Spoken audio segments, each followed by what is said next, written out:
Olá, olá a todos mais uma vez. Estamos aqui para mais uma live. E hoje, dia 20 de novembro, dia que se considera aí como falecimento do Zumbi dos Palmares, a gente vai falar sobre o Dia da Consciência Negra, que pela primeira vez, estamos em 2024, pela primeira vez, esse dia está sendo feriado nacional no Brasil.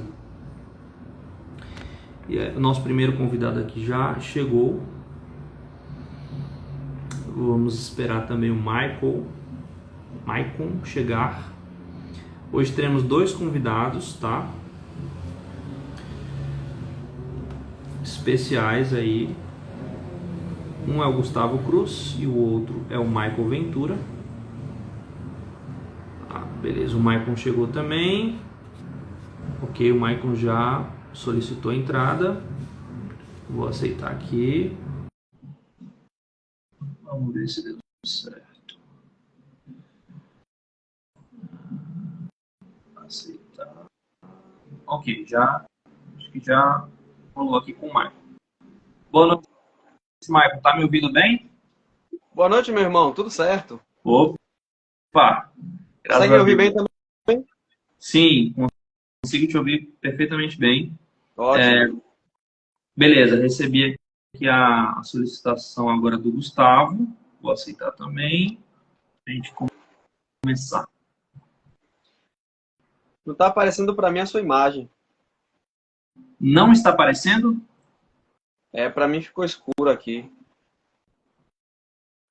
Talvez seja uma questão de internet. Boa noite, Gustavo. Tudo bom? Boa noite, queridos. Tudo bem? Como vão? Tudo bem, graças a Beleza? Deus.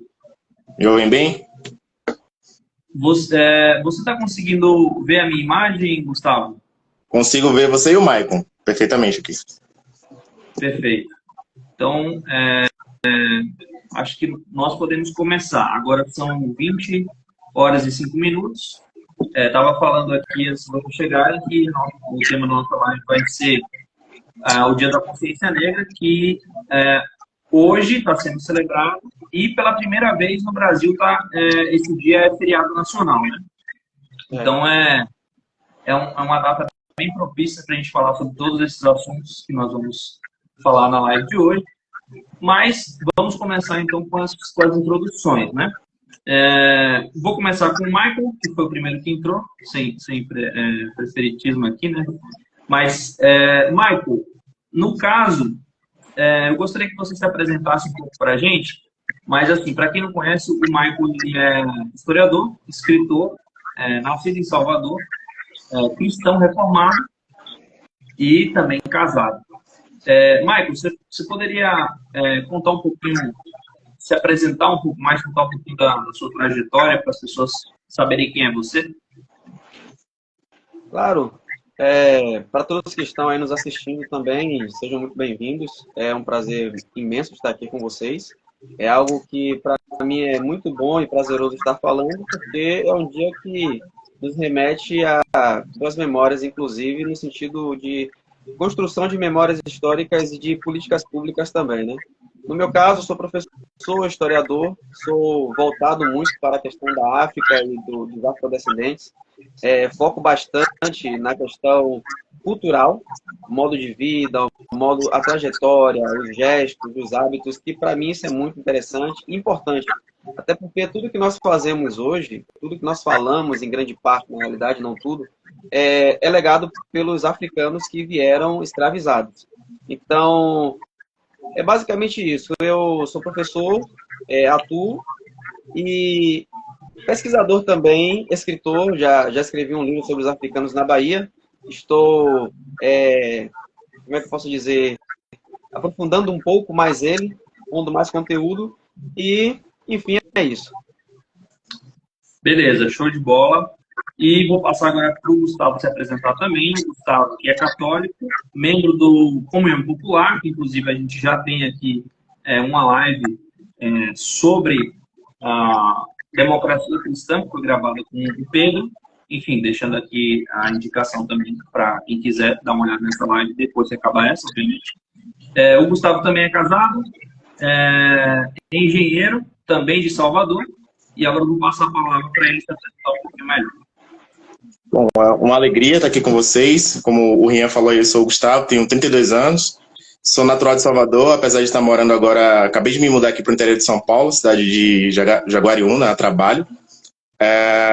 Eu posso dizer que eu sou um negro moderno, né? Sou um negro dos tempos modernos. Acho que a minha contribuição vai ser muito mais em falar como é a vida do negro hoje, né? Diferente aí do Michael, eu não sou alguém que muito escolado na história da cultura africana, mas vivo como negro a cultura atual, né? Então acho que é um pouco do que a vida convencional do negro hoje é a minha vida, né? Sou engenheiro de formação, sou um cotista, né? Me formei através do programa de cotas, então uma questão moderna ligada também à questão negra. E estou muito feliz aqui, mais uma vez podendo falar disso, é importante, né? Acho que é um tema super relevante, que foi evitado por muito tempo, né? A nossa sociedade por muito tempo evitou falar desse assunto. Hoje a gente tem a alegria e a liberdade para poder falar disso.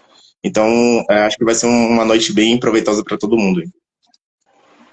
Show de bola, show de bola. Então, pessoal, como vocês podem ver, a gente tem um perfil aqui bem variado e, com certeza, cada um vai dar uma contribuição bem complementar ao outro. Beleza, vamos então começando com o primeiro tópico que a gente separou aqui para a nossa live, que é a questão da herança africana do Brasil. A gente sabe que, recentemente passou a prova do Enem, e o tema da redação do Enem foi justamente essa questão da valorização da herança africana do Brasil. Mais uma vez, vou começar com o Michael, que é historiador. Michael, qual é as maiores heranças africanas ou afrodescendentes que o nosso país tem? A bem da verdade, nós temos muita herança africana no Brasil. O que nós podemos perceber é o seguinte: os indígenas eles acabaram sendo dizimados, na realidade.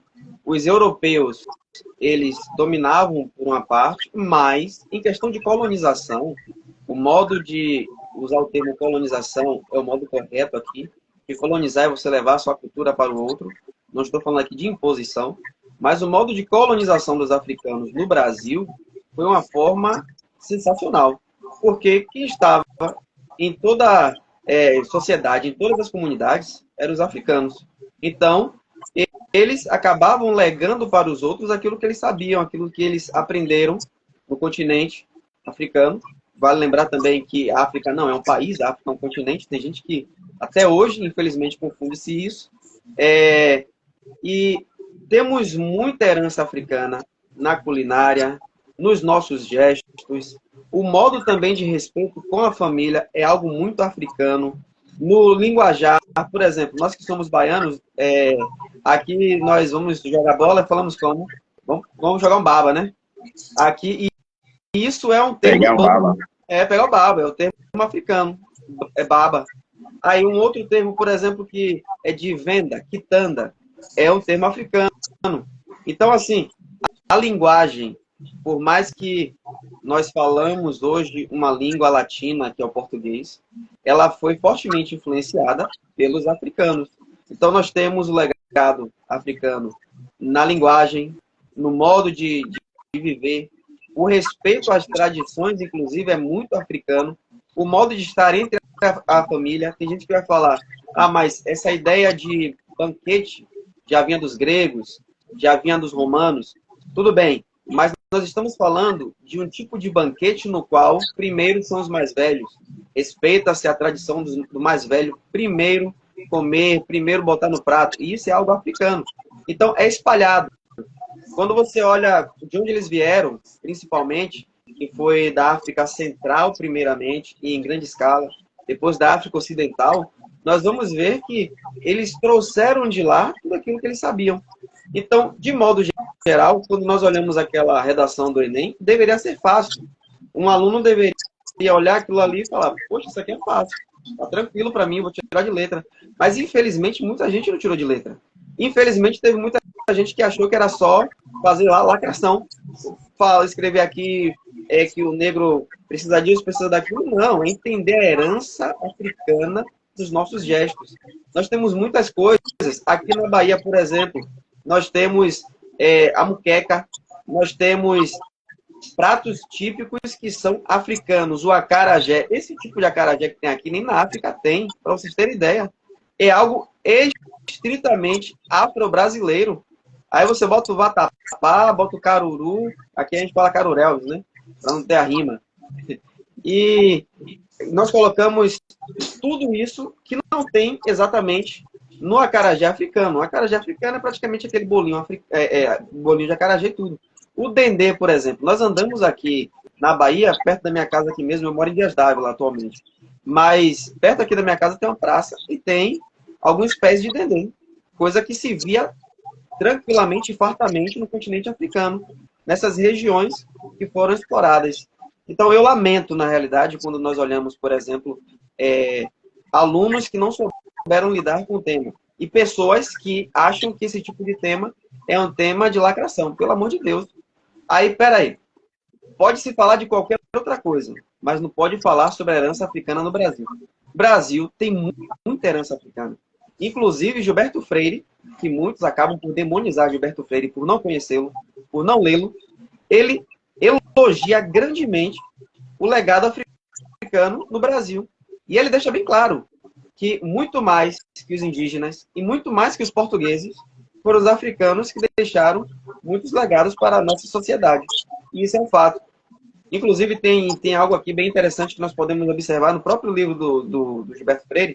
Ele fala que,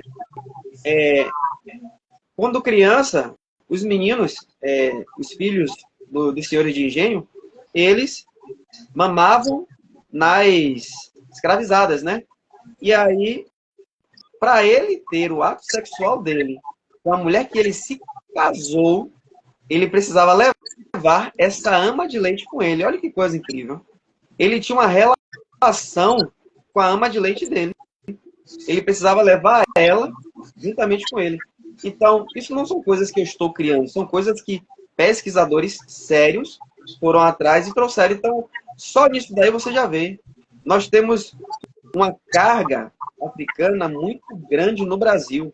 A pessoa pode falar o que quiser, pode dar chilique, seja o que for, mas deveríamos ter mais tempo de história da África nas salas de aula. Eu lamento que, até mesmo como professor, eu vejo que a BNCC ela é extremamente falha e que, quando você vai ver quais foram os principais povos que vieram para cá, de quais lugares, por exemplo, os bantus e iorubais, você tem isso aqui falando sobre eles.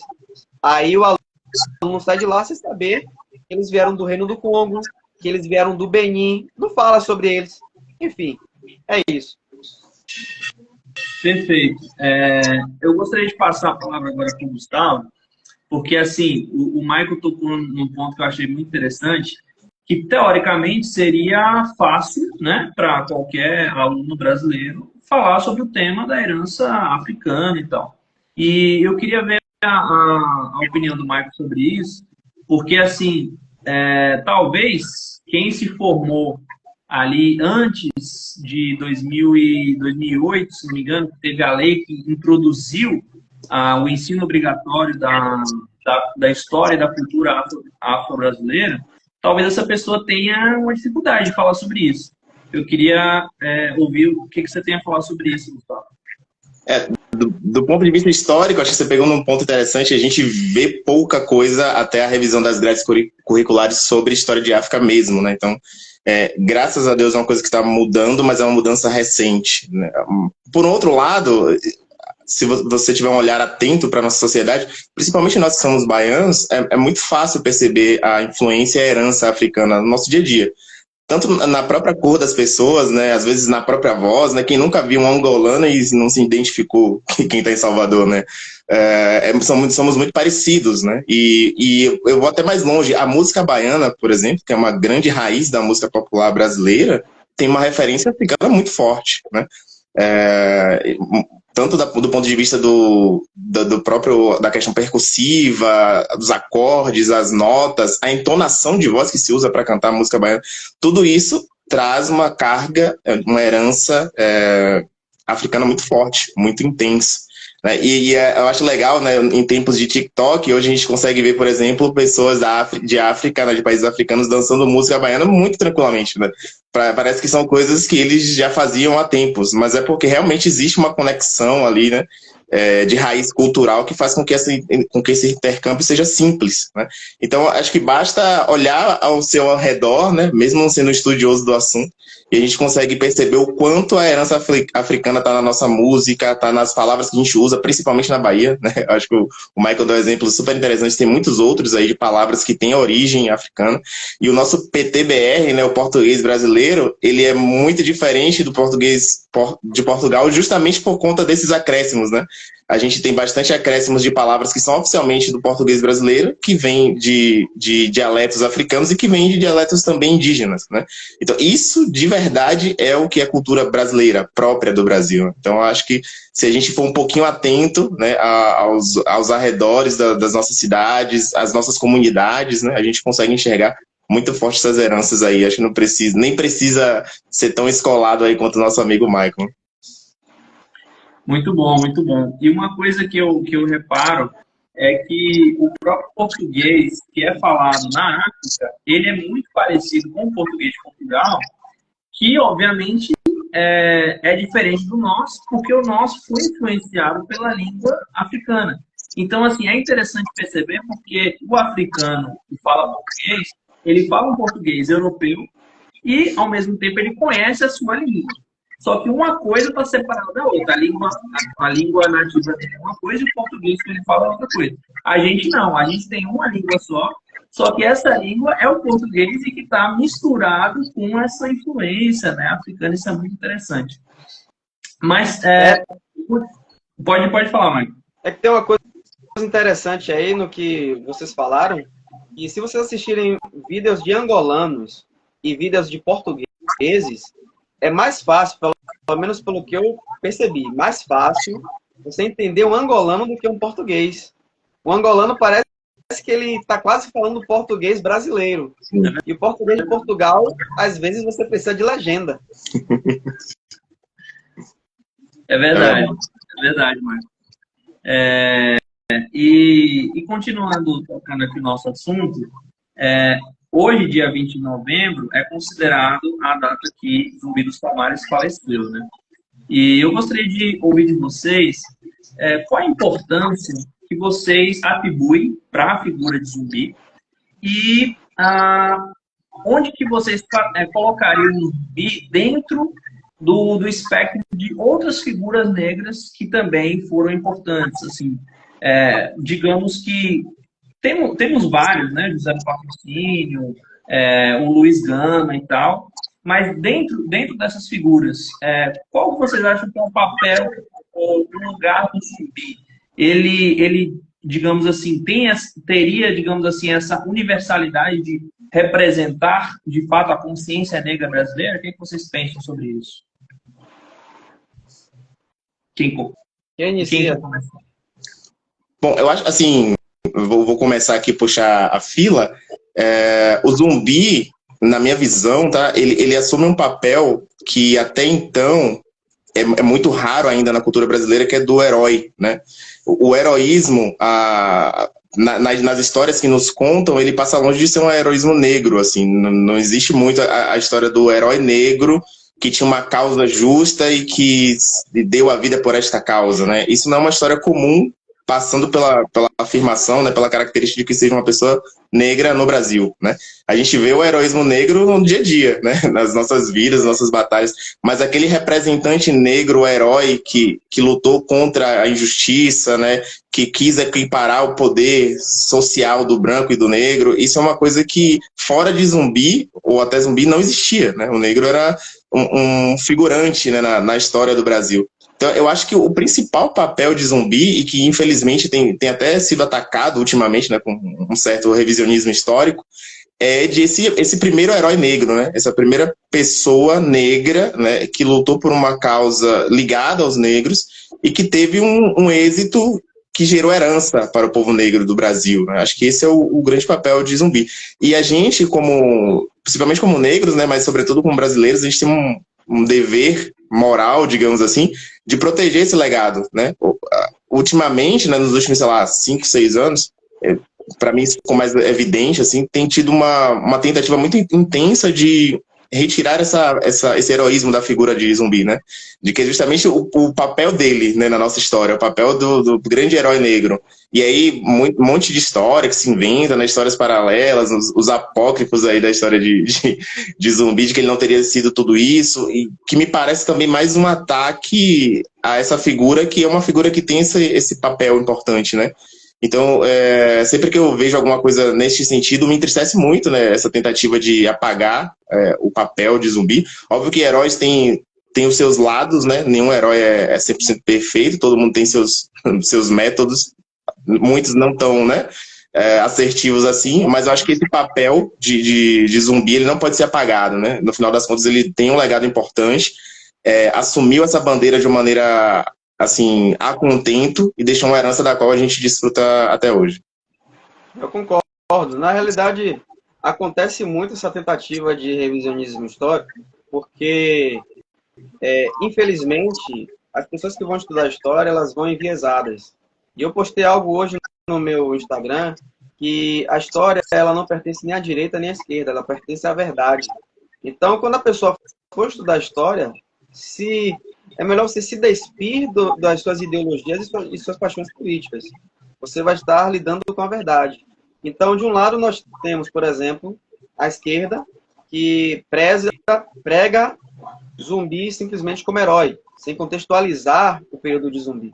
Por outro lado, nós temos a direita, que quer dizer que Zumbi não foi esse herói, que Zumbi, na realidade, foi só mais um, e não é assim que acontece. A pessoa precisa ir aos documentos. O historiador ele vai aos documentos. Não existe história sem documento. Então, assim, teve problemas em Palmares? Sim. Palmares não era um local perfeito. Era um local muito bem organizado, na realidade. Mas, politicamente falando, era um quilombola, que era praticamente uma cidade de mais de 1 quilômetro, e a dimensão dela era muito grande, o local, e que tinha suas chefaturas. Tinha um líder máximo de lá, tinha um rei do quilombo de Palmares, e eles fizeram isso com base nos reinos africanos. É difícil entender isso? Não é. Como era a cultura nos reinos africanos, era daquele jeito, X. Eles não iriam aplicar aqui, iriam sim aplicar aqui. Então, não tem dificuldade em compreender isso, em compreender, inclusive, Zumbi. Não tem dificuldade. Ele, por mais que ele não tenha sido perfeito, nós entendemos isso, não podemos apagar o legado, sim, que ele deixou. E isso eu falo de coração aberto, porque já teve um tempo que eu defendi Zumbi de unhas e dentes. Depois, eu falei, não, então ele não foi isso tudo, não. Mas hoje, graças a Deus, com maturidade, eu vejo que não é assim que se faz história, não é assim que se estuda a história. E para entender Zumbi, tem que ir em Zumbi, tem que entender o tempo dele. No período que o Zumbi viveu, foi o século XVII, ele era muito comum a escravidão ser um comércio. Um escravizado comprar outro escravizado. Isso era comum. Era o tempo deles. Gilberto Freire, mais uma vez eu vou trazer aqui Gilberto Freire, até o século de 19, início do 20, para ter uma ideia. Os garotos, com 13 anos de idade, ele disse, os garotos já fumavam cigarro e andavam de bengala como se fosse adulto. As meninas, com 12 anos de idade, já se casavam e eram donas de casa. E aí? Não era do tempo delas? Sim. Não era do tempo deles? Sim. Consegue entender isso? Conseguimos. Hoje isso não pode acontecer. Não podemos normalizar isso. É a mesma coisa do período de Zumbi. Para mim, sim, Zumbi foi um herói. Ele tem um legado, sim, tem um nome, sim. E é necessário parar com essa briga ideológica, com a história, sobretudo, e ir diretamente às fontes e ser imparcial nesse sentido. Eu não consigo ser imparcial, então você vai ter que trocar de profissão, você vai ter que parar, respirar, porque não é assim que as coisas funcionam. Então, eu concordo plenamente com o que foi dito, e é isso aí que nós temos que fazer. Temos que, de fato, como você disse, temos que levar esse legado. Temos que falar assim. E outra coisa, o Dia da Consciência Negra, 20 de novembro, que é um feriado nacional, no Pelourinho hoje, ali na Praça da Sé, que você conhece bem, teve a lavagem da estátua de Zumbi. Mudou em que essa lavagem da estátua? Nada. Então as pessoas pegam o 20 de novembro como se fosse um oba-oba, um carnaval. Pelo amor de Deus, gente. É um dia de consciência. Consciência negra. Aí tá o cara lá na festa, tô aqui, não sei nem porquê. Feriado, não sei nem porquê. Enfim. Ou seja... E aí na fala do Michael tem até um ponto que é transportado para vários outros temas, né? Que é o famoso anacronismo, né? A gente transportar os valores da legislação ou dos direitos atuais para um tempo antigo, onde esses valores não eram comuns, nem não existiam, não eram valorizados, né? E não eram, portanto, valores, para tentar fazer um juízo de valor fora do tempo de pessoas num tempo passado. Isso é um absurdo, isso tem acontecido para muitas coisas, né? Então, se Zumbi fosse bom, ele não teria escravos. Putz, mas no tempo dele isso nem era ilegal, não era visto como imoral, né? Então, ele não tinha referência de direitos que a gente tem hoje. Então, esse anacronismo, ele cara, permeia quase tudo que a gente vê hoje em dia. Existe um revisionismo histórico que olha para tudo de trás como se fosse ruim, né? E tenta transportar uma visão de valores que hoje é muito consolidada, porque é do nosso tempo, para um tempo em que esses valores nem eram valores. Exatamente. Então, se você não pode se despir disso, como o Michael disse, então, putz, então não estuda história ou não opina, né? Acho que fica mais simples a questão, né? Eu acho muito interessante mesmo esse tema, porque, assim, mesmo que dentro da sociedade quilombola existisse ali uma relação de hierarquia, obviamente, porque, como o Michael colocou, a sociedade africana tinha uma hierarquia e tinham as pessoas que tinham que servir, né? Eram servos. Não sei se o nome escravos seria o melhor, mas poderia falar como servos, né? Quer dizer, isso aí, como vocês falaram, até me perdi aqui no raciocínio. Mas isso aí pode ser interpretado de uma forma diferente, no sentido de que essas pessoas elas estavam dentro de uma sociedade que relembrava a cultura original delas. Até a servidão delas poderia ser vista como menos assim, opressiva, né? Nesse sentido de que eles estavam servindo um outro que é seu igual, que compartilha da sua cultura, compartilha da sua herança. É diferente, acredito eu, de um escravo que estava servindo simplesmente ao valor português, que não tem nada a ver com eles, que é totalmente estranho a eles. E, enfim, então acredito que nesse sentido, sim, a servidão no Quilombo dos Palmares poderia fazer muito mais sentido do que a pessoa ser escravo, o negro ser escravo de um português, no caso, né? Mas, passando para o nosso próximo tema, eu gostaria de levantar a questão do racismo, né? Porque, assim, o Brasil já vem há algum tempo despertando para essa realidade do racismo e já existem leis no Brasil que buscam evitar ao máximo a perpetuação desse problema, né? Como a gente comentou anteriormente, leis que incluem na grade curricular o ensino de história africana, a própria lei de cotas, que incentiva também o ingresso dos negros nas universidades e tal, e também a própria lei do racismo, porque é interessante notar que não são todos os países que condenam o racismo da forma como a gente condena. Outro dia eu estava vendo um vídeo de uma moça americana e ela chegou no Brasil e quando ela percebeu que aqui o racismo é crime, ela ficou muito, assim, surpresa, porque ela pensou, nossa, na escola meu professor falava que queria, assim, em tom depreciativo, e eu não podia falar nada, não podia fazer nada. Quer dizer, nos Estados Unidos, ela disse que a primeira emenda ela serve para simplesmente deixar tudo por conta do jeito que está, né? E ela olhou para a realidade brasileira e falou assim, não, peraí, vocês estão muito avançados nesse sentido de que aqui não se aceita, não se tolera atitudes racistas, principalmente quando vai a público. O brasileiro, lembro, inclusive, do caso daquela torcedora, se não me engano, do Grêmio, que xingou o goleiro, né, na época de macaco, e, assim, as consequências para elas foram trágicas, né? Ela passou a receber ameaças constantes e tal. Então, eu gostaria de saber de vocês, em que pé vocês acreditam que está o racismo brasileiro? Ele, de fato, está diminuindo? Essas leis têm conseguido ser efetivas? A sociedade brasileira está cada vez sendo mais antirracista ou não? Ou vocês acham que o racismo é um problema de fato crônico que não está melhorando?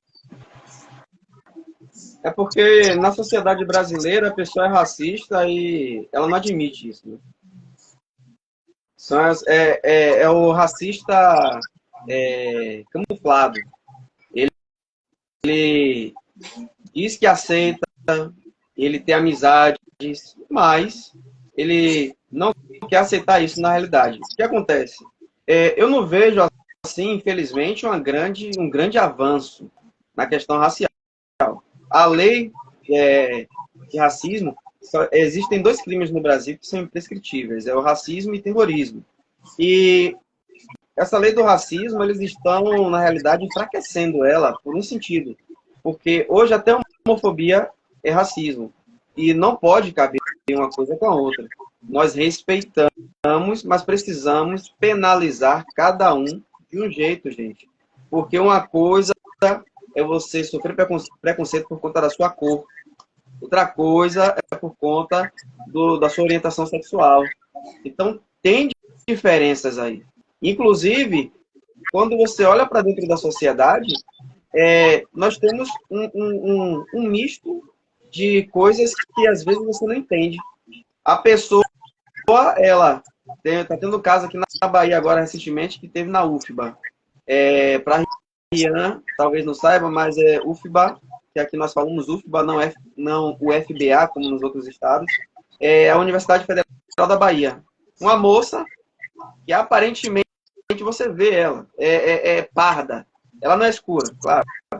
Mas ela também não tem aquele padrão de francesa, loira, olhos azuis, em um surto, que eu não sei como é que eu posso dizer, começou a ter atos racistas dentro da UFBA.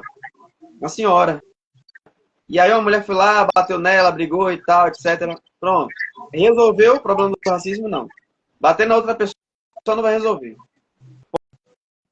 Possa ser até que vocês concordem e tal, mas quando o Djonga fala fogo nos racistas, para mim não resolve isso.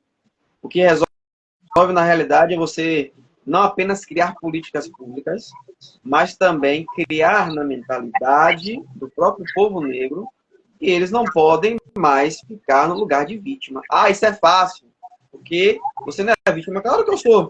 Mas como é que é isso? É mostrar que você tem inteligência, é mostrar que você pode, e que eu sei é difícil, dentro da sociedade é muito difícil, mas que nós podemos. Então, o que podemos fazer é o que eu sempre falo, use as cotas. Ah, porque use as cotas. Tá aí, use. Mas eu tenho capacidade, ótimo. Vá pela sua capacidade, mas use as cotas também. Se aproprie desse lugar. Ah, porque esse lugar não é meu, não posso, você consegue. Aí você olha para Luiz Gama, André Rebouças, José do Patrocínio, homens que viveram em períodos muito mais difíceis que os nossos. Aí você vai para os Estados Unidos, que teve uma onda de racismo pesadíssima. Leis que segregavam. Aqui no Brasil nunca teve uma lei chamada Jim Crow, que o negro deveria beber em um bebedouro e o branco em outro. E o negro deveria entrar pagar o transporte dele pela frente e ir por trás para entrar. E muitas vezes os motoristas arrastavam. Então não teve isso aqui no Brasil. Não quer dizer que não tem racismo e não teve racismo. Mas é porque, vejam só, os homens que surgiram nos Estados Unidos por conta disso, eles se impuseram, levantaram. Quer ver século XIX, Frederick Douglass. O livro dele, Narrativa da Vida de Frederick Douglass, é algo incrível. Você fica chateado, mas ao mesmo tempo você fica feliz porque foi através da educação que ele conseguiu a libertação dele. A mulher que era a senhora dele ensinava a ele o ABC. O marido chegou, não queria que ensinasse, porque senão ele poderia pensar. Foi o que ele deixou bem claro. Frederick Douglass usou a inteligência dele e começou a perguntar aos meninos brancos da cidade: que letra é essa aqui? O que significa isso? O que é isso aqui? E foi aprendendo, os meninos ensinando a ele sem nem saber o que era. E ele se tornou um dos homens mais intelectuais dos Estados Unidos no século XIX. E ele é o homem mais estiloso e fotografado dos Estados Unidos no século XIX. Não sou eu que estou dizendo, é a história que está dizendo. E ele falou que tinha que se vestir bem para que os negros pudessem ver que era assim que eles deveriam fazer. E essa é a verdade. Então, assim, eu não vejo, para concluir aqui, tantas melhoras assim. Eu vejo, na realidade, uma dificuldade. Eu vejo que, quando é para falar de negro, é muito difícil. Ah, não, porque o racismo acabou. Tanto acabou que hoje nós temos cotas. Tanto acabou que passa problemas de racismo o tempo inteiro. Tanto acabou que nós viajamos para determinados estados, que não seria nem legal dizer aqui, porque nós não vamos generalizar, e chega lá, a pessoa se sente mal. Ah, se sente mal porque é complexo de inferioridade. Complexo de inferioridade a pessoa se tratar mal? É isso? Não existe isso. Então, assim, de fato, o que eu acredito que pode melhorar bastante não é nem políticas públicas para os outros, para a população negra, que precisa ter acesso à educação melhor. E numa boa, eu apoiaria muito se me dessem um vale-livros para todo mês eu comprar um livro, porque livro está caro e é através da leitura que nós conseguimos alimentar o nosso intelecto. Então, vale-livros para os negros, para a população negra, eu apoio. Meu livro, minha vida. Eu apoio isso. Perfeito, perfeito.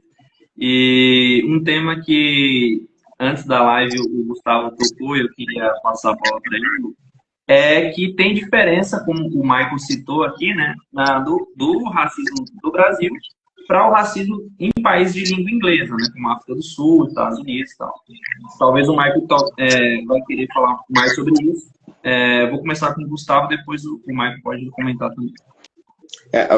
Até endossando um pouco do que o Michael falou, assim, e fechando esse tema para a gente falar do seguinte, cara, a repressão pura, ela é nunca suficiente para nada, né? Quando a gente olha as legislações que foram implantadas, não só no Brasil, e a gente tem visto muito a questão da Espanha, depois da história do Vini Júnior exposta, né? E a gente vê claramente, cara, a repressão pura, ela não resolve. Eu não estou dizendo que a repressão é desnecessária, que daí é o outro extremo, né? O que eu estou dizendo é que a repressão pura, ela não resolve.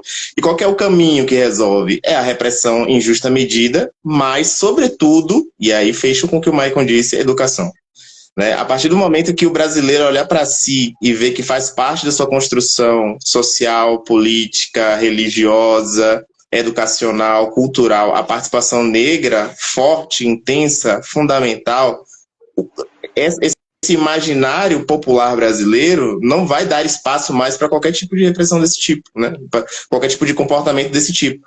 Enquanto não houver esse tipo de educação, para o próprio negro, inclusive, né, a gente vai ficar enxugando gelo, né? Vai ficar apontando para a ponta do iceberg, que é alguém que eventualmente é um louco com coragem, que fala uma besteira e é preso, por exemplo. E isso não resolve, porque vai ter um outro louco que vai surtar em um outro momento e vai falar de novo, e a gente vai ficar só na repressão, né? Então, acho que a repressão em justa medida é necessária, mas não é suficiente. E acho que o mesmo vale olhando para as cotas, né? Putz, as cotas são necessárias, importantíssimas, mas elas são suficientes? Não são. O que a gente precisa garantir? A gente precisa garantir que o negro chegue em igualdade de condições num vestibular da vida, né, num concurso qualquer, e tendo condições reais de competir e de vencer um concurso, de ser aprovado, né, ou de ser um aprovado no vestibular de uma federal da vida, e hoje a gente não tem isso. Né? Eu estou dizendo que as cotas também são injustas? Não, eu sou cotista, né? Eu sei o quanto elas foram importantes para mim, né? Mas elas não são suficientes, de novo, né? Acho que passa muito por isso. Então, o Michael falou algumas vezes aí um termo super importante, que são as famosas políticas públicas. E uma política pública não é nunca uma iniciativa única, né? Uma política pública, ela precisa ser um conjunto de iniciativas que atacam o mesmo problema em diversos momentos ali dessa ocorrência do problema. Então, se, enquanto a gente não tiver reais políticas públicas e atuar só em geração de repressão, a gente não vai ter nenhuma melhora efetiva, né? O que a gente vai ver é só casos midiáticos, né? De pessoas, olha só, esse cara aqui foi racista e foi preso, tá vendo como a gente é antirracista? Não é verdade, né? No final das contas, lá no fundo da sociedade, onde as crianças crescem nas suas escolas, no seu dia a dia, existe ainda uma mentalidade de diferença, que não foi vencida e que só vai ser vencida pela educação. Eu E queria aí, uma coisa aqui, Gustavo, perdão, pode falar. que é o seguinte, que se pararmos para observar, na maioria das vezes que os negros atacaram, na realidade foi em defesa. Então, Sim. não foi por livre, espontânea vontade, eu quero pegar aquele cara ali e vou bater nele, não. Normalmente foi por defesa. Como você falou, não é uma questão de repressão injusta, digamos assim, mas é de justa medida, no caso aqui. Exatamente. Enfim. Exatamente, é isso. E passando para o próximo tópico, né, que eu fiz questão de pedir para o Rian colocar aqui para a gente discutir, tem uma coisa que eu sou muito contra a massificação de pensamento, né, de um modo geral, assim. E a questão do movimento negro, sobretudo americano, que é o maior exportador de cultura do mundo, né? Ele é um negócio que vem para o Brasil de uma forma muito violenta, né? Então, se traz muito da questão negra americana como se ela fosse uma questão universal e como se ela tivesse os mesmos moldes e proporções aqui no Brasil. Isso não é verdade, né? E o que isso causa na vida real de um negro comum como eu? Você olha para o movimento negro com influência americana e não se identifica. Aquilo não parece a sua causa, porque aquilo não tem raiz na nossa cultura, né? Então, e isso, cara, eu não sei como as pessoas não perceberam quanto isso afasta, na verdade, o negro real brasileiro do movimento negro que está aí na mídia, né? A gente não se identifica com esse movimento. O que a gente se identifica, né? Com que essa conversa que a gente está tendo aqui com o Michael. O Michael fala, não teve um ponto que o Michael trouxe aqui, que é um negro comum como eu, e que entende um pouco mais de história, mas é um negro comum como eu, que eu não tenha me identificado. Porque o que ele está falando do que eu vivo, né? Está falando do que eu sei. Está falando da nossa cultura, né? Não é o drama do negro americano que teve toda essa segregação diferente, né?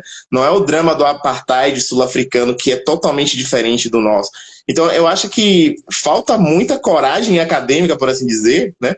De estudar o que é a questão negra do Brasil. E é diferente, né? E quando essa questão negra do Brasil é apresentada, as pessoas se identificam e o movimento se fortalece. Eu acho que esse é um ponto super importante. Tem uma palestra do Milton Santos, um dos maiores geógrafos do Brasil, né? Para quem não sabe e está nos acompanhando, Milton Santos foi um geógrafo negro. E era baiano também, né?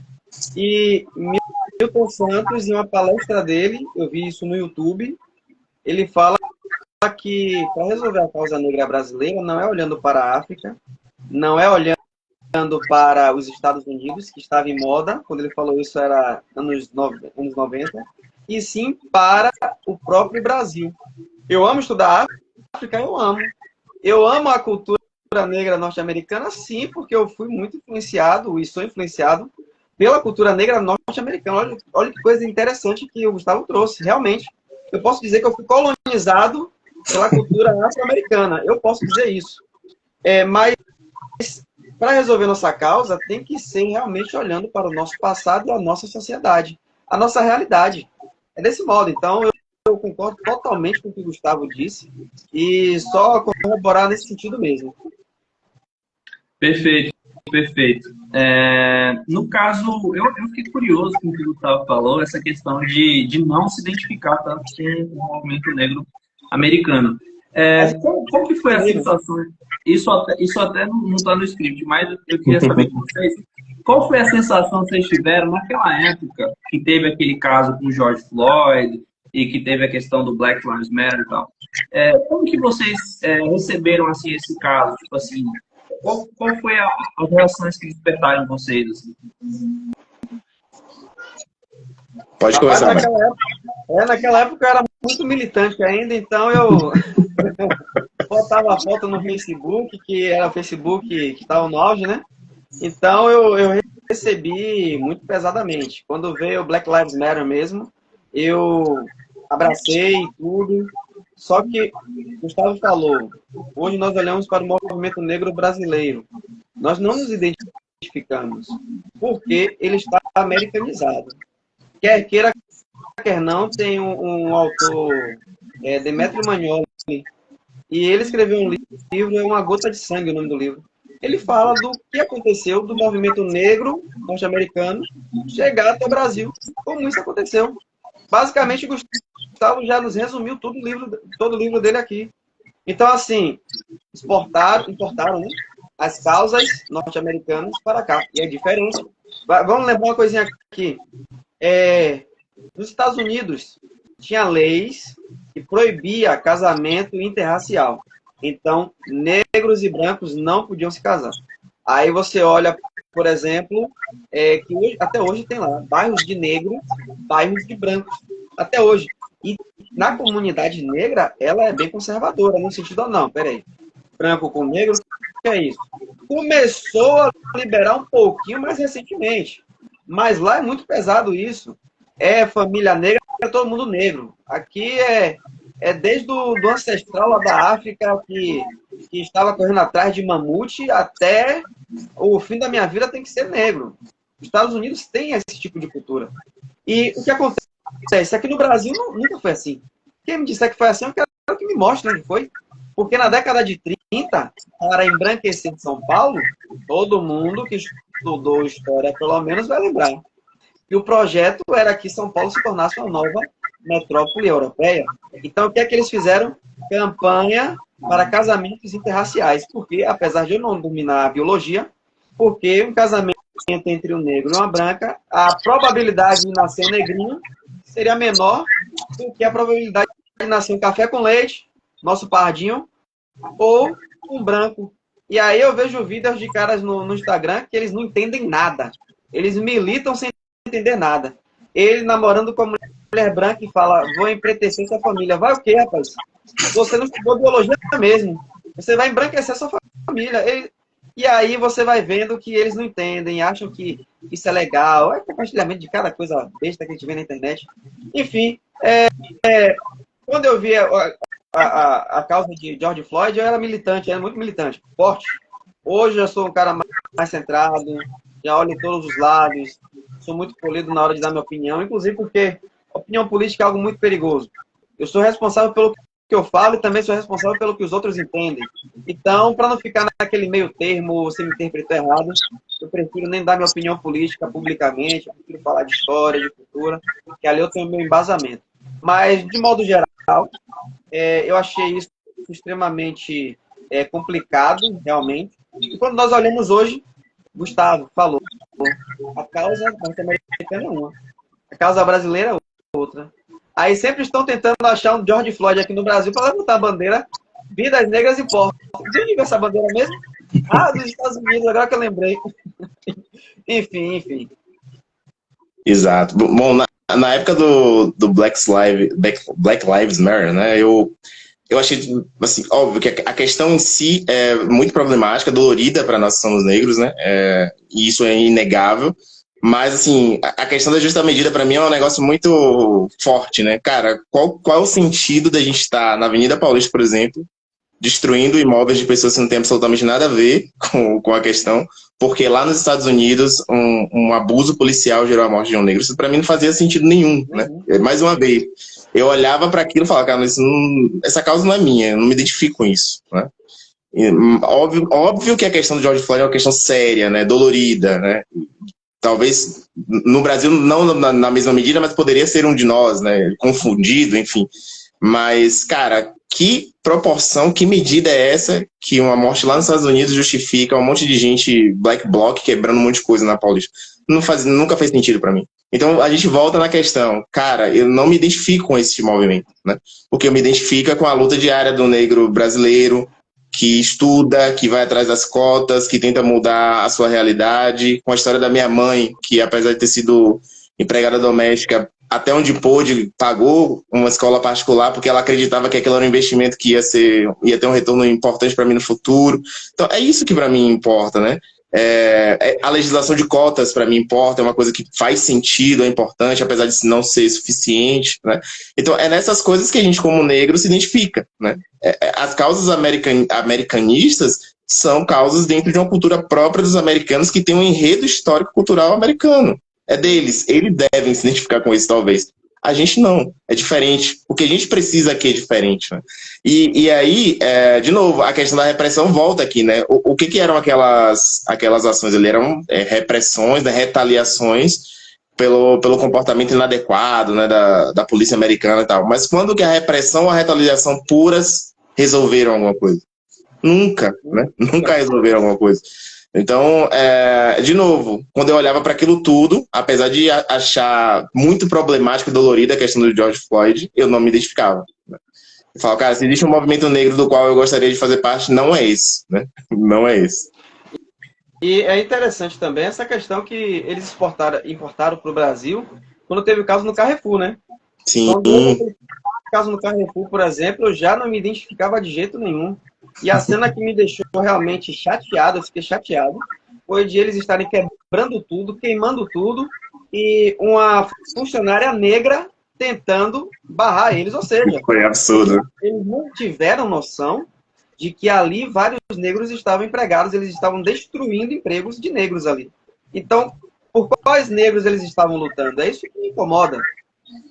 Entendi. Exatamente. E agora eu queria tocar nessa questão da polícia, porque assim, é óbvio que a polícia americana, como a gente sabe muito bem, ela esteve durante um período acostumada pela lei a cumprir a segregação. Então é óbvio que qualquer negro americano, quando vê um policial, assim, seria estranho se ele não, né, tivesse uma reação alinhada ali. Mas, no caso, a polícia brasileira, como é que vocês veem, assim? Ela tem, digamos assim, esse DNA do racismo na polícia ou não? Cara, eu já acho até mais complicado, né? Aqui na Bahia, é uma coisa tem muitos policiais negros, velho. Aí é muito complicada a questão. Porque eu acho mais que tenha na polícia o autoritarismo do que o racismo. Então, é algo sensível a dizer. É muito sensível. Porque eu, por exemplo, já fui abordado. Uma vez já me trataram mal. Eu fui abordado 3 vezes. Me abordaram mal uma vez. As outras 2 me abordaram muito tranquilamente. Com licença, boa noite, tal, posso, não posso. É o procedimento padrão. Pronto. Então, eu não posso falar que é estruturalmente racista, inclusive, que é outra coisa norte-americana, racismo estrutural. E aí é muito difícil para mim pontuar e dizer. Eu, na minha visão, podem até discordar de mim, mas eu não vejo a polícia como estruturalmente racista. Eu vejo a polícia como estruturalmente autoritária. É aquela coisa de que tem um tenente-coronel, coronel, major, um vai mandando no outro, o soldado não tem quem mande, ele vai e bate no cara na rua. Mas também já não é tanto assim, porque tem câmeras, tem a galera filmando. E outra coisa, eu não estou aqui dizendo que, não estou defendendo e botando a polícia como se fosse anjo, de forma alguma. A polícia erra muito também. Mas, nos últimos anos, para quem mora aqui na Bahia, por exemplo, eu acho que o cara prefere andar em uma rua onde tem uma viatura do que outra coisa, porque o negócio tá pegando aqui, viu? Enfim, posso falar muito mais que isso não, senão eu posso me complicar. É por aí. A minha experiência de abordagem, eu já passei por muitas abordagens, mas isso tem muito a ver, e para mim isso fica muito claro, com a questão de perfil, né? A polícia trabalha com perfis, né? Então, houve uma fase do início da minha vida adulta que eu tinha um perfil muito parecido com o perfil médio de um moleque que vai na boca de fumo, ou que faz parte do tráfico de drogas. Somos dois. Eu era assim.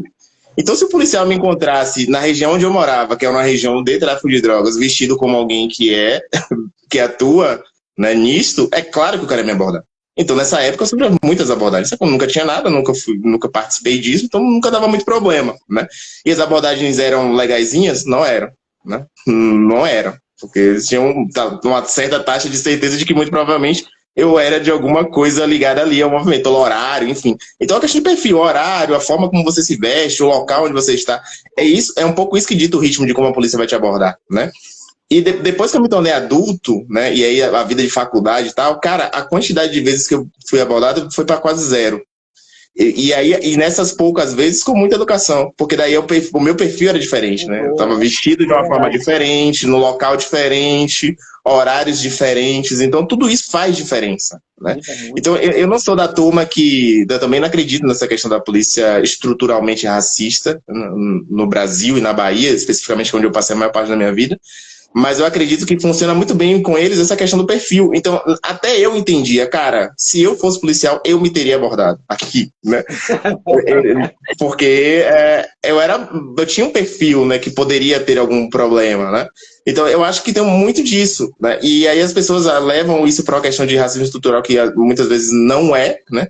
E eu acho que o modus operandi da polícia é realmente esse, né? O que eu vejo mais frequentemente, e aí eu acho que o professor foi muito preciso quando fala, é um autoritarismo mesmo, né? Então, às vezes a polícia tem muito mais cuidado quando ela está numa zona nobre, né? Porque ela sabe que ali pode ter alguém que tem uma condição de ter um advogado melhor, de se proteger e tal, do que quando ela está na comunidade, onde ela sabe que muito provavelmente alguém vai levar um tapa e não vai dar nada, né? Então, e isso a gente percebe.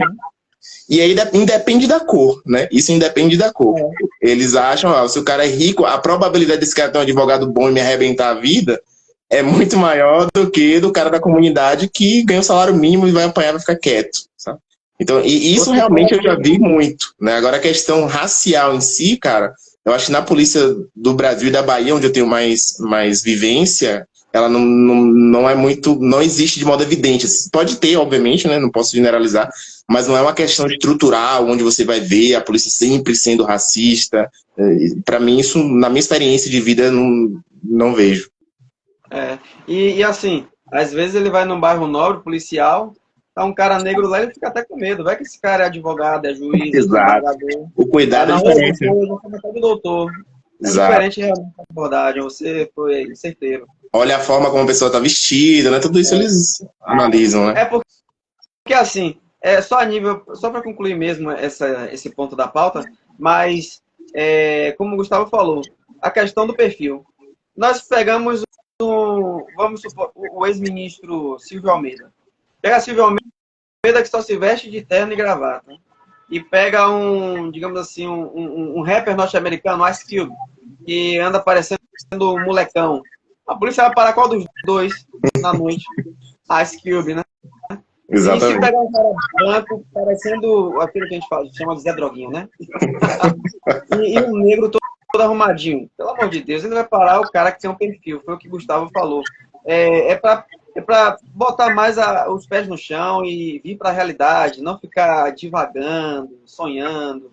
Não, a realidade aqui é essa. É perfil realmente. Concordo totalmente com o que o Gustavo falou. Perfeito. Eu queria voltar naquele tópico da valorização da herança afro-brasileira e queria que vocês comentassem um pouco sobre como o racismo, que vocês, no caso, ainda veem como presente, né? A gente até tocou nesse ponto que o Michael até falou que não tem visto tanta melhora nesse sentido. Como esse racismo impede a valorização da herança afro-brasileira? O Michael, acho que a internet dele está um pouco instável, mas então a gente pode ir tocando eu e o Gustavo aqui e vamos esperar a internet dele se estabilizar. Bom, eu acho que a grande questão, né, é o preconceito, e assim, sendo bem sincero, de matiz religiosa, assim, né? Acho que o grande preconceito que atrapalha a valorização cultural africana é aquele preconceito ligado à religião, né? Aqui na Bahia, especificamente, no Brasil e na Bahia, a questão da cultura africana ela ficou muito ligada à questão religiosa, né? Aos ritos religiosos africanos, que na maioria das denominações cristãs são condenáveis, né? Em certo sentido. Então, eu acho que essa é a grande barreira assim, que faz com que a cultura africana ela seja desprezada como um todo, né? como se tudo, como se o núcleo ou a totalidade ali da cultura africana tivesse necessariamente a ver com as religiões de matriz africana e tal. E eu acho que isso acontece, inclusive, essa generalização é feita, inclusive, pelos próprios movimentos negros, né? A gente vê muitas vezes, eu já conversei com algumas pessoas que falam isso, né? Pessoas que se sentem obrigadas para fazer parte do movimento negro de serem candoblecistas, né? Ou de participarem de alguma religião de matriz africana, que é também um reducionismo muito grosseiro, né? Por assim dizer. Né? Porque quando a gente vai olhar a história da religião cristã, propriamente dita, ela passa muito pela África. Né? Por exemplo, só para dar um único exemplo, Agostinho de Hipona, que é um dos maiores teólogos e filósofos da história do cristianismo, é africano. Isso. A gente tem uma série de concílios importantes para a formação das doutrinas cristãs que se passaram em África. Né? Então, existe também um estreitamento cultural e religioso entre Etiópia e os países ali do Oriente muito forte, que se reflete inclusive na própria escritura sagrada que os cristãos utilizam. Então, reduzir a cultura africana a pequenos lotes de coisas ligadas à questão religiosa é um reducionismo pobre, né, porco, mal feito e que gera esse preconceito, né? Então, muitas vezes, quando a gente vai falar de questão de cultura africana, as pessoas já acham que vai vir alguma coisa ligada a isso, né? E é muito pouco que seja isso, né? Então, eu acho que essa é a grande barreira, assim, que impede que as pessoas considerem a cultura africana como uma partícipe importante da formação da cultura brasileira, porque é o reducionismo, né? As pessoas crerem que a cultura africana passa puramente por uma questão de religiões, né? E não é somente isso. Perfeito. Vocês estão conseguindo ver meu vídeo aí? Perfeitamente. Estamos sim. Até porque eu tive um probleminha aqui, aí saiu do Instagram. Meu Instagram, na realidade, ele fecha quando bate 9 horas e eu esqueci desse detalhe. Mas tranquilo. Eu concordo inteiramente com o que o Gustavo disse e escrevi um capítulo sobre isso no meu livro, que fala sobre o cristianismo africano na Bahia. E assim, é importante nós lembrarmos o seguinte: Candomblé não é uma religião africana, é afro-brasileira. A Umbanda não é uma religião africana, é de matriz africana, mas que mistura espiritismo, catolicismo e tal. E aí não vamos para a Quimbanda, que já é uma outra questão a mais, inclusive. Então, existe sim essa questão de pressão por parte de algumas pessoas que, você é negro, você tem que fazer parte disso. Não, eu sou negro, eu tenho que fazer parte daquilo para o qual eu fui chamado. Eu sou cristão, então é aqui. E aí no meu livro eu abordo também a questão das irmandades dos homens pretos na Bahia, que eles eram em grande maioria. Em Palmares, por exemplo, eu compartilhei hoje, era proibido feitiçaria. Olha só. Aí vamos falar o quê? De tal, Palmares está lá. É um dado histórico. Então, assim, se vocês olharem hoje, a religião mais negra do Brasil é a cristã.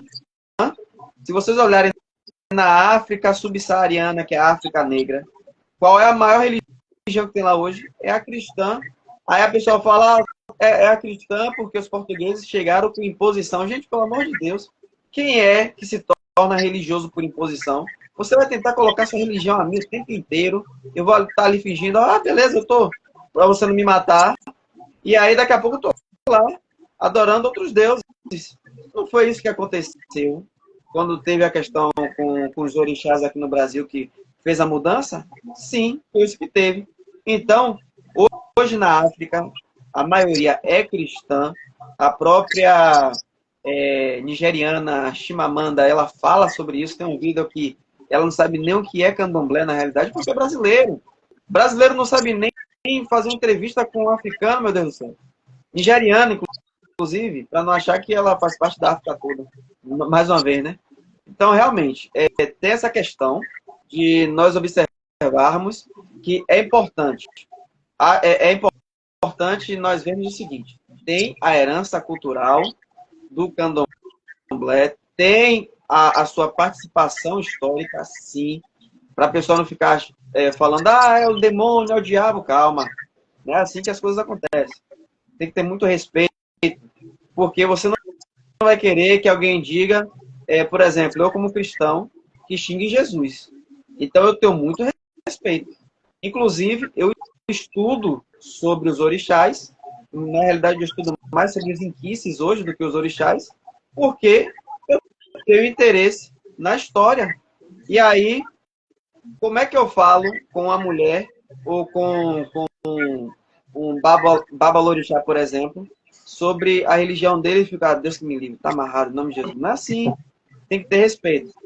Existe a questão da acessibilidade, existe a questão da sua fé, eu entendo. Mas, mais uma vez, se você não aguenta participar disso, então não vá. Inclusive, um amigo meu, ele comentou aqui, ó, Ítalo, é um amigo meu, das antigas, né? E eu poderia ler aqui, Rian? Pode, claro, fica à vontade. Ele aqui, acho essa afirmação sensível. Conheço muito negros evangélicos, negras também, né? Que têm sua carga de herança cultural africana. Se afirmam negros, mas rivalizam com não evangélicos. Ainda vejo que a questão da educação é o que mais finaliza as relações entre negros aqui. Eu concordo totalmente. E através da educação. Eu, na sala, eu sou professor, eu sou cristão. Na sala de aula eu não falo nada sobre Deus, porque lá não é palco para eu estar pregando a palavra de Deus. Então, quando eu vou falar sobre orixás, inquices, eu explico a eles, gente, é parte da cultura africana brasileira. É simples assim, mas infelizmente tem a carga da negatividade. E brasileiro é muito místico. Todos os brasileiros são muito místicos. Evangélico é místico também. Basta a gente ver aí algumas igrejas que fazem, não é desrespeitando também aqui, né? Que fazem campanhas com roupas, que fazem campanhas com fotos. Não estou desrespeitando. Mas isso é um tipo de misticismo? É também. Então, brasileiro é muito místico. Aí o cara passa perto de uma encruzilhada, quer chutar? Aí se o cara vai lá na sua igreja e quebra um vidro, intolerância religiosa. Então, nós temos que, de fato, nos educar também. Existe isso. Eu já tive preconceito, sim, porque cargas religiosas nós herdamos, de fato. Já tive preconceitos, mas hoje, graças a Deus, estou tranquilo. Tem livros aqui, tranquilos. Tá lendo aqui, tá passando. Gente, não é por nada não, mas é porque hoje eu tenho uma paixão muito grande pela arte africana. Mas, quando você vê estátuas, por exemplo, de alguns orixás, você acha tudo bonito, quer dizer, no meu caso, eu acho bonito. Não vejo maldade naquilo. Tem os orixás que são bem malhados, bem compostos, com estado e tal, mas essa questão de respeito, eu não tenho na minha casa porque não é da minha religião. Isso tem uma carga religiosa. O católico tem na sua casa um crucifixo, não é isso? Então, é uma carga religiosa, cada um tem que respeitar. Então, enfim, assim, por um lado, nós temos aquela imposição. Negro tem que participar disso. Não tem nada. Negro ele pode ser até ateu. Ele pode ser samurai, se ele quiser. E, por outro lado, nós temos a falta de respeito, que infelizmente ainda tem. E, curiosamente, aqui na Bahia, olha só, tem muita falta de respeito. Muita falta de respeito. É difícil. Mas, enfim, aí o que é curioso é que, de vez em quando, eu sou um cristão que estou tentando explicar o que eu não participo, que é o candomblé. E por que eu falo isso? Porque é uma religião que, apesar de eu não fazer parte, tem que ter respeito e eu tenho esse compromisso com os meus alunos e na sociedade também. Enfim. Eu gostaria de comentar com vocês um caso que eu vi acontecendo, se não me engano, no Rio Grande do Sul, que algumas pessoas vão estranhar esse dado que eu vou falar agora, mas o Rio Grande do Sul, ele tem o maior número de pessoas praticantes de religiões de matriz africana, juntamente com a Bahia, né? Se não me engano, é o maior número de terreiros também e tal. Sim. E aí, lá é maior. É o maior, né? Então, Rio Grande do Sul está em primeiro lugar. Primeiro lugar, justamente. Não, não é de agora. Isso já tem uns 6 a 7 anos. Esses números, na realidade, não, já tem mais do que isso. Tem 12 anos. Para vocês terem ideia, o IBGE de 2012 já dizia isso. Só que atualizou agora, de 2024, e continua. Então, já tem 12 anos isso. Interessante. Eu vi um caso acontecendo que foi o seguinte. Eu não conheço, assim, propriamente a dinâmica das religiões, mas eu acredito que exista a questão de sacrifícios animais, certo? E aí, era um vídeo, tá? Era um vídeo de, digamos assim, animais sacrificados que estavam, acho que, na beira do caminho, tá? E aí o indivíduo, né, ele filmou isso daí e falou, essa religião demoníaca, tal, olha que desgraça, enfim, uma série de palavras depreciativas, né? E, como é que fazem isso com os animais, tal, sei lá. E eu fiquei pensando sobre isso, né? Porque, pelo que eu entendi, a pessoa era cristã, e aí ela estava assim, revoltada, porque assim, aquele tipo de... Ela assim, não esperava se deparar com aquele tipo de, sei lá, oferenda, não sei qual é o termo correto, mas ela considerava aquilo ali um absurdo. Assim, como... Só que esse caso assim, me deixou um pouco pensativo, porque assim, a religião cristã, ela é uma religião que, de fato, ela aboliu a questão dos sacrifícios animais. Mas os cristãos, eles vêm do judaísmo, que praticava o sacrifício de bois, de ovelhas, de carneiros, de... Enfim, eu queria saber de vocês, do ponto de vista do cristão com a pessoa de matriz africana, vocês acham que essa convivência, ela passa necessariamente por uma sensação de escândalo com a fé do outro ou não? Gustavo, eu vou ser bem sucinto. Isso não me escandaliza de jeito nenhum. Eu não tenho nenhum problema, cada um que siga a sua religião. E, inclusive, o cristianismo não tem sacrifício de animais. O que teve, na realidade, foi o judaísmo. O judaísmo tinha sacrifício. Alguns judeus ainda, se não me engano, sacrificam e tudo. Mas passar por uma rua, tiver sacrifício de animais, isso não me escandaliza de jeito nenhum, até porque é a questão de que eu acredito que cada um tem o direito de praticar a sua religião, desde que também, né, claro, aqui entra uma dosagem, desde que não haja sacrifício humano. Aí já é outro caso. Mas sacrifício animal é a religião deles. Esse ponto, para nós cristãos, acho que ele é muito, muito claro, assim, né? O apóstolo Paulo, ele entra um pouco neste dilema já nas escrituras, né? Quando ele fala dos animais sacrificados e tal. E ele fala disso, dando uma orientação para as igrejas apostólicas ali, de uma forma muito tranquila, né? O que ele restringe, no final das contas, é um pouco do que o Michael disse a respeito de si próprio. Que não se faça nada que é próprio do culto das religiões alheias. Né? Se quem come animal sufocado é sacerdote das religiões que não são a religião do Cristo, que não se faça isso. Né? Então, a conduta de Paulo, que é uma recomendação para os cristãos desde então, é a conduta que a gente precisa ter. Né? O que a gente não tem que fazer é o que é próprio, a gente não pode fazer, né? O que é próprio de quem pertence a essas religiões.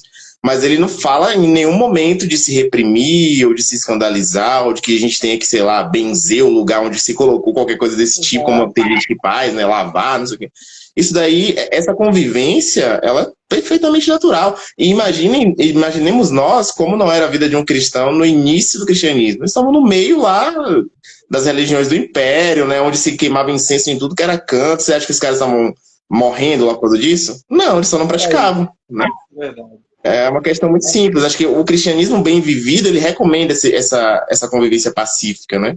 E o que, mais uma vez, né, o que acaba atrapalhando é justamente esse fundamentalismo, né, essa visão deturpada, né, esse encurtamento da visão cultural africana como se fosse puramente uma questão religiosa, né?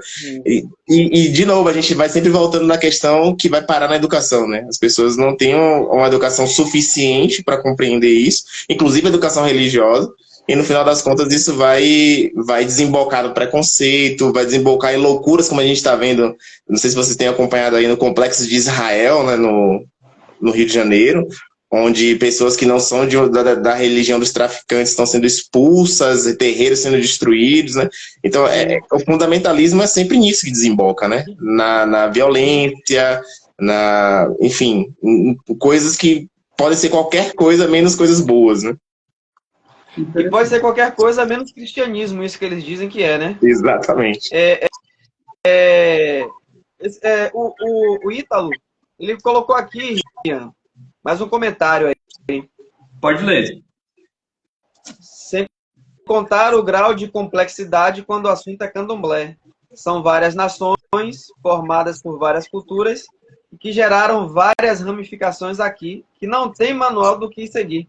Isso é verdade. Aí, uma curiosidade bem interessante para quem nos acompanha e que outras pessoas possam conhecer isso também, é que o candomblé ele não é algo como, por exemplo, o cristianismo. O cristianismo tem a Bíblia, e por mais que tenha várias denominações e várias crenças dentro do cristianismo, teologias, o candomblé é diferente.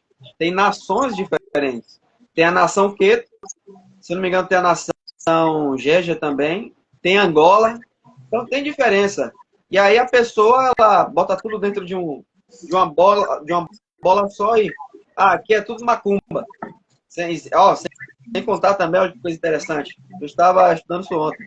No Sudeste, mais para o Rio de Janeiro, se não me engano, eles não chamam candomblé propriamente de candomblé, sim de macumba. Aí macumba aqui já é pejorativo em alguns casos. Então, é complicado. Aí o cara coloca tudo dentro de uma bolha. Por exemplo, ele virar e falar, isso aí, o que Gustavo falou, está acontecendo lá no Complexo de Israel. Isso aí é tudo coisa de cristão. Aí Gustavo fala assim, peraí, eu sou católico, sou cristão, eu não faço isso. E aí? Como é que vai ser a coisa aqui? Então, realmente, tem que conhecer. Educação religiosa, Gustavo falou muito bem, é muito importante para manter o respeito. Perfeito. Pessoal, gostaria de tocar num tema agora, que é o da apropriação cultural. É um tema, assim, bastante amplo aí, que acho que vocês podem querer falar bastante sobre ele. Só que eu queria trazer um caso concreto, um caso real, que aconteceu, inclusive, acho que em Salvador. O caso era o seguinte, não vou saber os nomes, porque, enfim, não sei de memória, mas o caso era de uma pessoa que vendia acarajé, só que essa pessoa era evangélica. E aí, chegou como se fosse assim, meio que uma pressão contra essa pessoa, e dizia-se assim, olha, você não pode vender o acarajé, porque a sua forma de preparar o acarajé não é a forma tradicional. Tipo assim, as suas funcionárias, elas não se vestem com a roupa típica, né? Elas não fazem, digamos assim, da forma tradicional que o acarajé é feito.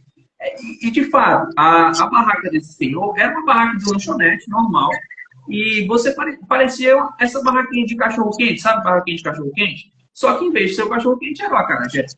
E assim, olhando de longe, você realmente não identificava que aquilo era uma barraca de acarajé. Porque a barraca de acarajé, ela é característica, porque a mulher que está vendendo ali, ela está com a roupa, né? Aquela roupa branca e tal.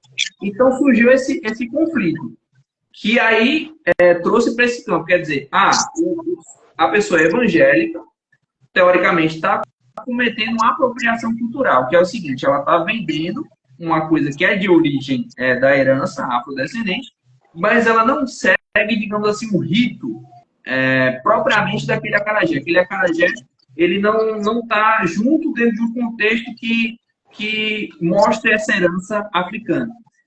Qual é a opinião de vocês sobre esse caso concreto e sobre esse tema em geral da apropriação cultural? Bom, eu já vi também um caso concreto disso aqui, parecido, né? De uma moça que, na época, eu morei em São Paulo, e ela vendia acarajé, e ela fez questão de falar disso, né? Porque ela viu que eu era baiano e tal, aí ela falou assim, eu tomo alguns cuidados, né? Porque tem gente que reclama porque a gente não usa indumentária, às vezes eu não gosto nem de divulgar muito e tal. E essa perseguição, pelo que ela me falou, parece que é das próprias pessoas que vendem, né? Porque, assim, para mim, cara, independente de onde o acarajé é feito, se ele é bom, eu comeria, né? E aí ela tava falando disso, né? Exatamente. E ela comentando disso, olha, eu tenho um certo cuidado, eu procuro nem divulgar muito meu trabalho, porque tem gente que persegue e tal, porque eu não uso a indumentária. Ela era branca também, ela também comentou disso, eu sou uma pessoa branca e tal.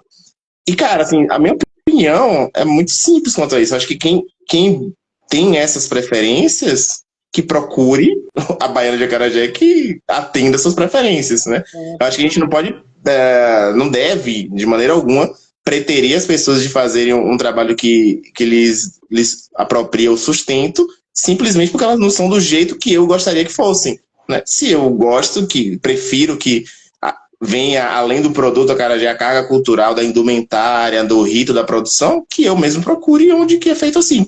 E na Bahia, que é a nossa terra, tem a maioria das opções, inclusive, é dessa forma, né? A maioria das baianas de acarajé, como a gente costuma chamar, vendem usando a indumentária adequada, né, típica, né, usando a barraca típica, né? Vendendo os produtos típicos. Tem uma lista bem restrita ali de produtos que a baiana de acarajé vende. Isso é muito normal. Quem quer encontrar isso, vai encontrar facilmente na Bahia.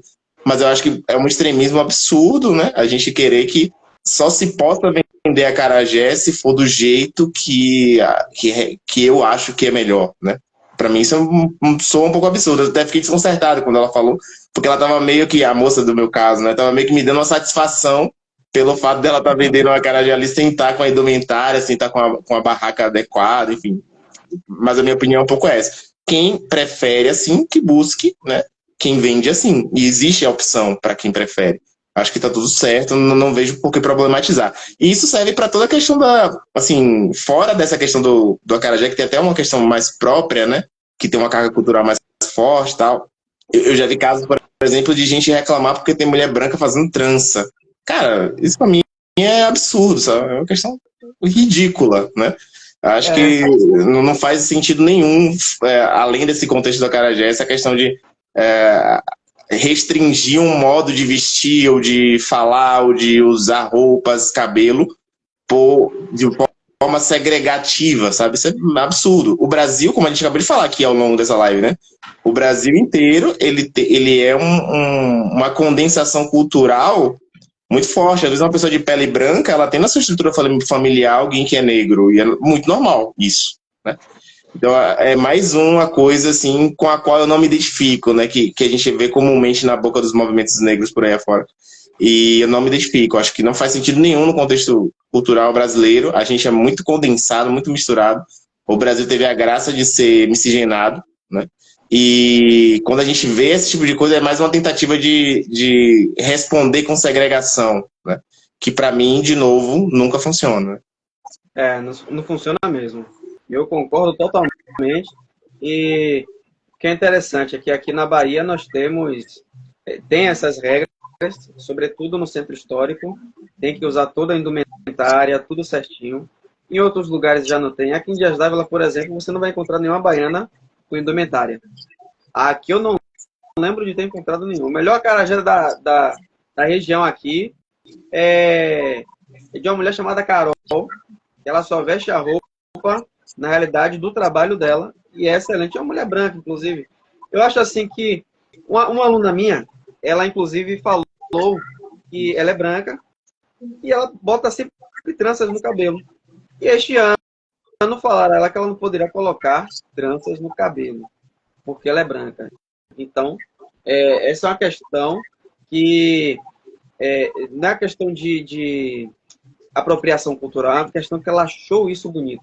E aqui eu queria até comentar algo, e o Ítalo acabou comentando aqui também, ó, porque eu vou chegar lá. Falar das vestes é bem extremista, mas sobre o fato do evangélico vender, entendo que o conflito se dê pela guerra religiosa, uma vez que o acará e um ajimum, comida para orixá, e se tornou comercial. Pronto. Aí realmente concordo com ele, se tornou algo comercial. E aí o que acontece tem a briga. A briga não é nem briga, não posso falar isso. O Ítalo vai saber até dizer melhor, porque tem uma amiga minha que ela me explicou isso. Ela foi me ensinando. Que o Michel não gosta do dendê. E aí ele manchou, se não me engano, a roupa do outro, que era branca, com dendê. E aí teve essa intriga entre eles. E tem pessoas que fazem parte de um orixá, vou citar um nome aqui, Oiá, e não se dá com outro orixá. Então, quem saberia explicar melhor seria alguém, como o Ítalo, que faz parte, mas que ainda tem essa briga. Por exemplo, e aí, a minha pergunta, se a baiana do acarajé for de um orixá, que a pessoa não come, como é que vai ficar? Aí fica como o Gustavo falou, procure outra.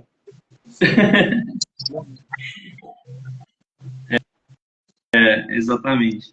E, pessoal, para finalizar nossa live, eu gostaria que a gente pudesse comentar um pouco, na verdade, comentar mais um pouquinho, que a gente já comentou um pouco disso, né, sobre o papel dos cristãos na valorização da cultura africana, né? O Gustavo falou, muito bem colocado, de que o cristianismo, ele passa tanto pela África quanto pela Europa. Quer dizer, o cristianismo não surge nem na África nem na Europa, surge na Ásia. E a mesma medida que ele chega na Europa, ele também chega na África, né? E a mesma medida que Roma se tornou uma cidade cristã importante, a Alexandria também se tornou, Cartago também se tornou. A gente tem bispos e filósofos cristãos que vieram de origem africana. A gente tem, enfim, a Etiópia, que eu acho que é assim, o mais antigo, o grande caso de preservação do cristianismo africano até hoje, assim, né, juntamente com os coptas e tal. E eu queria que vocês explorassem mais essa questão, porque, de fato, aqui no Brasil, os negros que vieram escravizados, eles não eram esses cristãos, né? Eram negros da costa ocidental, muçulmanos ou mesmo de religiões animistas, né? E aí, como é que fica, como que vocês veem o cristão qual seria o papel dele para valorizar a herança afro-brasileira, como, por exemplo, a capoeira e também comidas típicas, por exemplo, assim, como você acha que é o papel do cristão e do cristianismo nesse lugar de valorização da herança afro-brasileira? Como eu sou o que mais fala, Gustavo, eu gostaria de deixar para você a conclusão, porque, na minha concepção, o cristão ele deveria valorizar grandemente a cultura africana.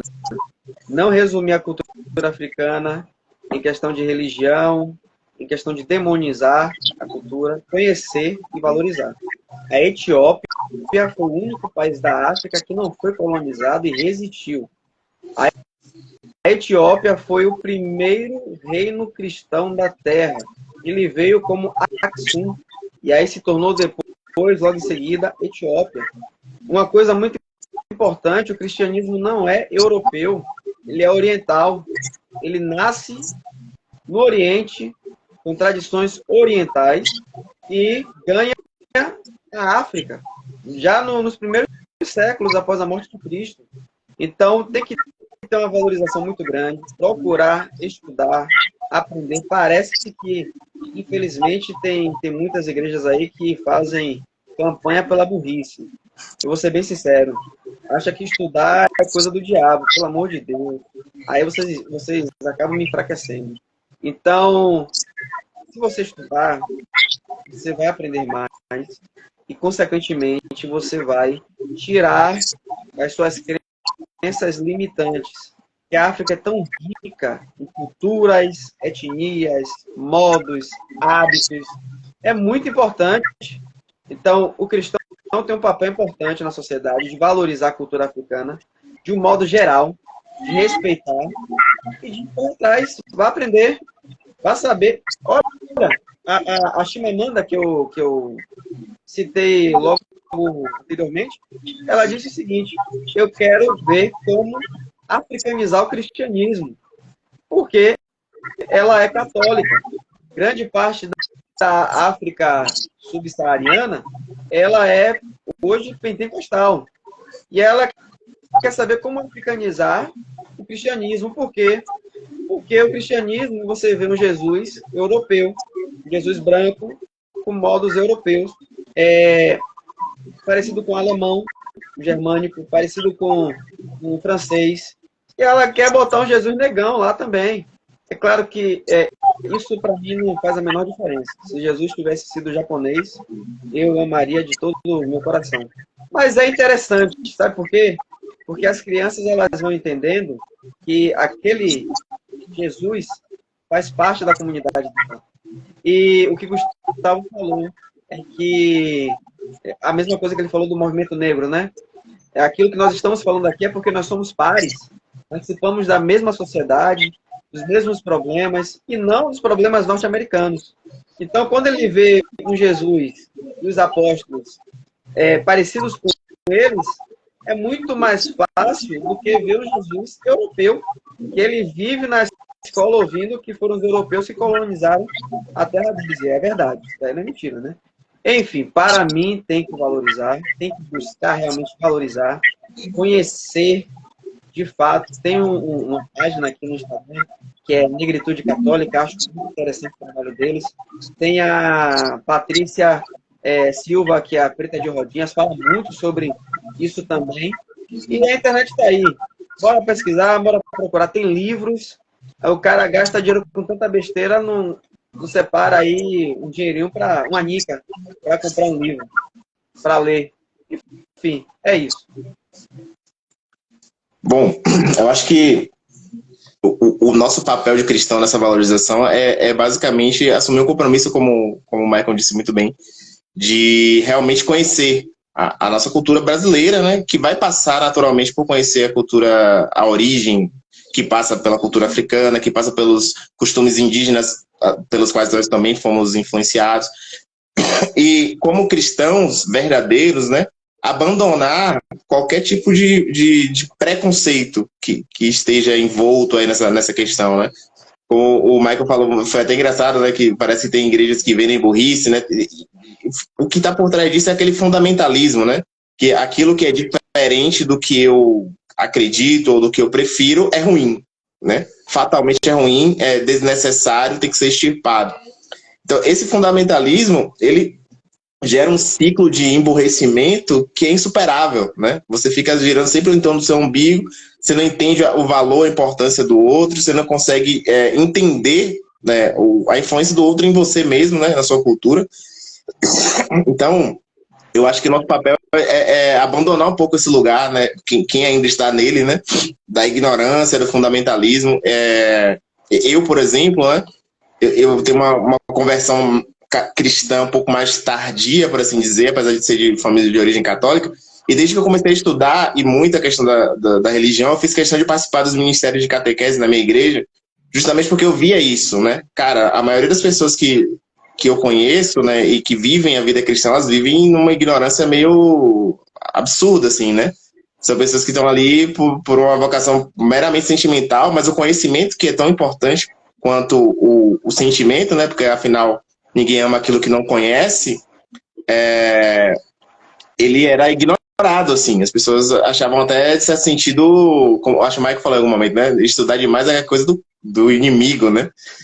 Acham que vão perder a fé se estudar demais. E eu assumi esse compromisso de, cara, na medida do que eu puder, eu vou tentar ensinar aquilo que eu sei, o que eu aprendi, o que eu pude ler, porque eu acho que isso é o que vai fazer a gente mudar o jogo, né? Porque quando a gente tem um autoconhecimento, em primeiro lugar, e depois o conhecimento do outro, é que a gente consegue abrir portas para que o outro tenha a sua participação e o seu valor na sociedade, né? A gente consegue abrir portas para mostrar que, cara, a cultura negra e a sua influência do Brasil, ela vai muito além da questão religiosa, né? Ela tá, como a gente falou aqui, no dialeto, ela tá muito fortemente na música, ela tá no vestuário, ela tá na forma como a gente se parece, nos gestos. Então, e é só conhecimento que ajuda a gente a tirar essas barreiras, né? Então, eu acho que o papel do cristão é abandonar um pouco desse autocentrismo, do complexo de Narciso, como está falando o Ítalo aí, né? De estar sempre olhando para o espelho e pensar em como o conhecimento é útil em todo caso, né? Tanto para a gente se conhecer melhor e para a gente viver melhor a nossa vida de cristão, quanto para dar o valor justo e necessário para aquelas pessoas que não são como nós, mas que participam da construção da nossa sociedade, né? Então, eu acho que é esse papel que a gente tem. É difícil, né? A gente nunca faz coisas boas e diferentes, eu costumo dizer isso, inclusive no trabalho, né? A gente nunca faz coisas boas e diferentes sentados na cadeira de forma cômoda, né? Vai ter esforço, né? Vai ter que juntar a Nica para comprar o livro, vai ter que ler, vai ter que estudar, mas no final das contas eu acho que o resultado, para nós como sociedade, vai ser um resultado de um Brasil diferente do que a gente vê aí fora, né? Um Brasil diferente do complexo americano da segregação, um Brasil que já tem a vantagem de ser miscigenado, né? Que já tem a vantagem de não ter, ter a vantagem de não ter tido uma segregação tão intensa como foi em outros lugares. Então acho que a gente ainda tira pouco proveito disso, né? Infelizmente a gente tira pouco proveito disso, mas eu acho que o conhecimento e o nosso papel de cristão de apresentar mais esse conhecimento, de ir a fundo nele, é fundamental para a gente virar esse jogo. Isso aí. Show de bola. Pessoal, eu quero agradecer a presença de vocês, né, primeiramente, e também de todos que assistiram a essa live.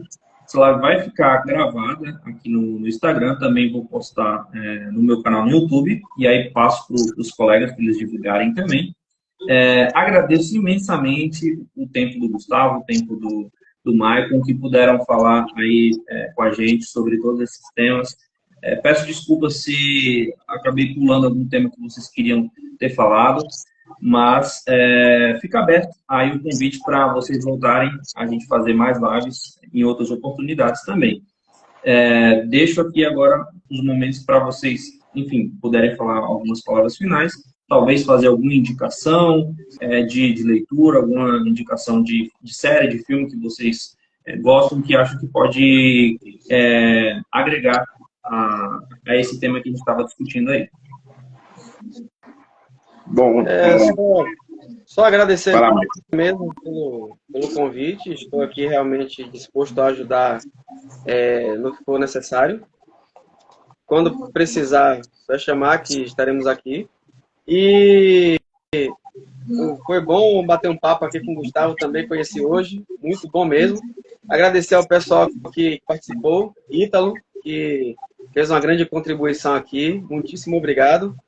E Jefter também, que é um aluno meu e participou bastante aqui, e os demais que assistiram. E uma indicação de um filme bacana que eu assisti, achei bem interessante, é norte-americano, mas que se encaixa perfeitamente no contexto brasileiro, é ficção americana. E aí a pessoa se pergunta o que é ser negro.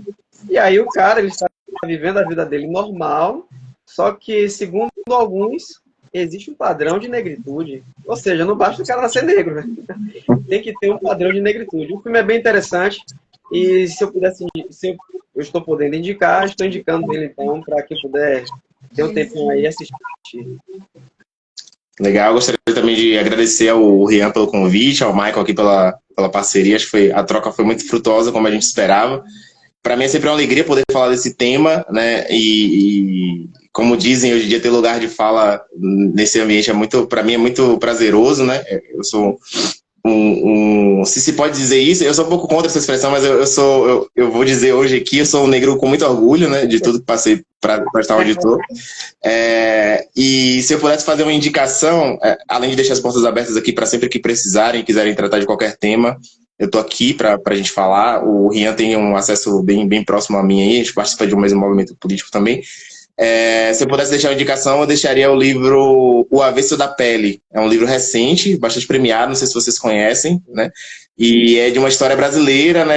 Que se passa de uma pessoa negra, uma família ali negra, mestiça, no sul do Brasil, né? E para mim é um livro que me surpreendeu muito positivamente, porque ele traz à tona uma série de pontos que passam por aquilo que o Michael falou no início, né? Do racismo disfarçado, né? Como as pessoas são racistas de forma disfarçada, camuflada na sociedade e tentam fazer de conta que isso não é tanto racismo assim, né? Então, para mim, pelo menos, foi uma abrir de olhos muito importante, né? Como uma série de comportamentos com os quais a gente acaba lidando até no cotidiano, eles têm, no final das contas, né, um componente racista que a gente não percebe, né? E quando a gente descobre isso, acho que a gente começa a ver como essa causa é importante e como a gente precisa se inteirar desse assunto para combater. Perfeito.